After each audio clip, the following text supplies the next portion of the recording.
नमस्कार, मैं हूं डॉक्टर राजन शर्मा और आप देख रहे हैं अर्थशास्त्री।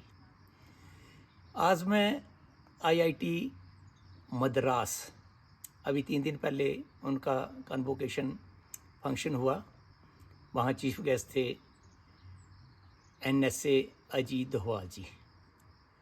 और अजीत डोभाल जी का जो एड्रेस थी, भाषण था, उसमें कुछ कई चीज़ें खुलकर सामने आई हैं। ऑपरेशन सिंदूर के समय आपने देखा होगा कि अलग अलग तरह की इन्फॉर्मेशंस आ रही थी। कोई नेगेटिव बोल रहा था, कोई पॉजिटिव बोल रहा था। चीफ गेस्ट जो एनएसए डोभाल थे, वो कहते हैं कि मैं बहुत कम पब्लिक के फंक्शंस में जाता हूँ, परंतु जो director professor B Kamakoti Madras IIT के थे, उनके आग्रह पर स्पेशली आया हूँ, अदरवाइज़ मैं अवॉइड करता हूँ। उनके भाषण का जो मेन बात थी वो ये थी कि सिंदूर संघर्ष में जो ऑपरेशन सिंदूर हुआ था, उसमें इंडियन को प्राउड करना चाहिए, क्योंकि इस ऑपरेशन में सारे के सारे इंडिजिनस सिस्टम, स्वदेशी जितने उपकरण बने हुए थे वो यूज़ किए गए। ख़ास करके BrahMos, integrated air command and control system था, आकाश था, आकाश तीर था, अस्tra, एडवांस रडार सिस्टम, ये यूज़ किए गए। और जो इधर उधर की अखबारों में, सोशल मीडिया पर आ रहा था कि इंडिया का काफ़ी डैमेज हुआ, एनएसए का ये कहना था कि कोई एक भी फ़ोटोग्राफ दिखा दे। आज सैटेलाइट का ज़माना है, आप कहीं से भी कोई भी डैमेज जो हुआ है वहाँ से फ़ोटो निकाल सकते हैं। जैसे इंडिया ने सैटेलाइट इमेजेस निकाल कर सारे वर्ल्ड को दिखाई। एक जो उन्होंने और बात कही, उस वो ध्यान देने योग्य बात है। उन्होंने कहा कि 2020 में ये लद्दाख में जो स्टैंड ऑफ हुआ था, नाम तो उन्होंने लिया नहीं गलवान वैली का, तो उसमें हमें कुछ लॉसेस उठाने पड़े थे। अब लॉसेस क्या थे कि जो कम्युनिकेशन जो सिस्टम था वो स्वदेशी होना चाहिए। इसका मतलब है जो 4G में जो चाइना के उपकरण या इधर उधर के उपकरण यूज़ किए गए थे, वहाँ से हमारा डाटा लीक हो रहा था। तो उनका ये कहना था कि डाटा प्रोटेक्शन के लिए हमने बाद में ये डिसाइड किया कि 5G हम स्वदेशी ही डेवलप करेंगे, अपनी टेक्नोलॉजी से ही डेवलप करेंगे। हम चाइना के कोई भी उपकरण यूज़ नहीं करेंगे। और चाइना ने 5G को डेवलप करने के लिए 12 साल लगाए और $300 बिलियन मतलब 25 लाख करोड़ रुपए लगाए।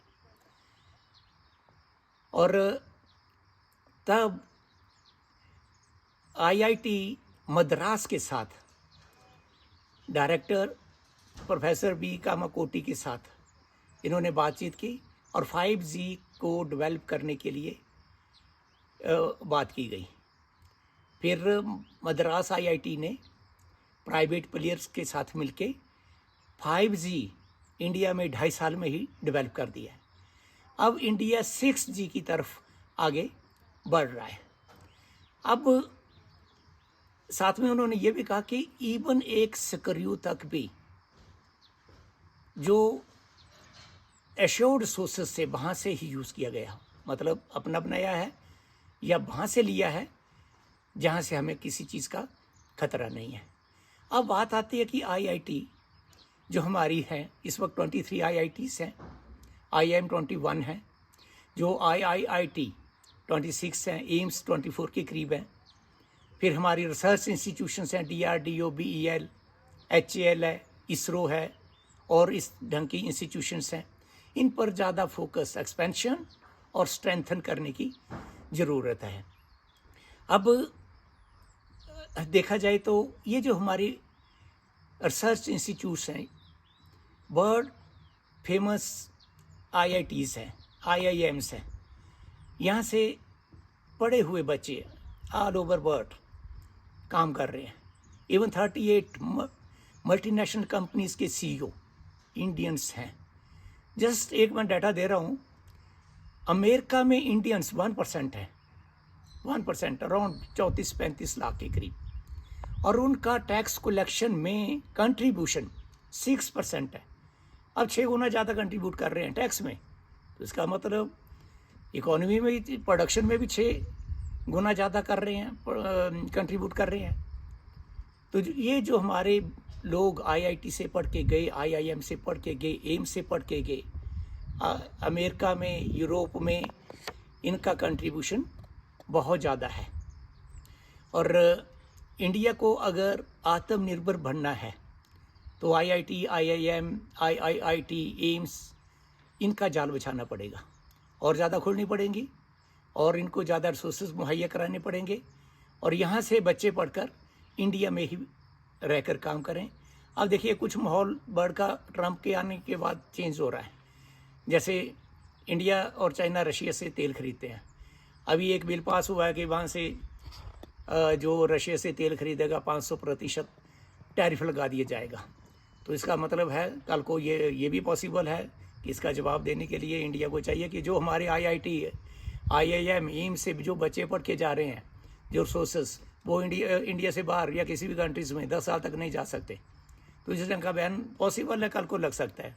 फिर क्या होगा, जितनी भी कंपनीज़ हैं, high tech top class companies जो अमेरिका या दूसरे स्टार्टअप हैं, उनको मैन पावर नहीं मिलेगी, ह्यूमन रिसोर्सेस नहीं मिलेगा, तो वो वापस इंडिया में इन्वेस्टमेंट करेंगी, इंडिया में ही आएंगी। तो एक तो हमारा ये जो रिसर्च इंस्टीट्यूशंस हैं, इनको वेल अच्छे ढंग से रिसोर्सेज प्रोवाइड करने चाहिए, एक्सपेंशन होनी चाहिए, और ये जो फ्यूचर में चेंजेस आने जा रही है, जैसे आर्टिफिशियल इंटेलिजेंस है, ये सब रूप ही बदल देगी। इसके साथ quantum computing, cloud computing, medical side, robotics, तो इनमें चेंजेस आने जा रही हैं।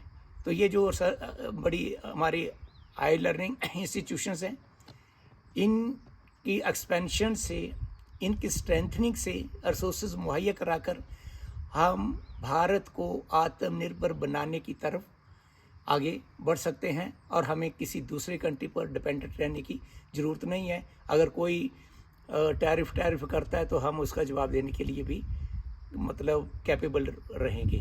आज के इस अंक में इतना ही मेरा निवेदन है कि ये वीडियो देखिए, शेयर कीजिए, लाइक कीजिए, और मेरे चैनल को सब्सक्राइब ज़रूर कीजिए।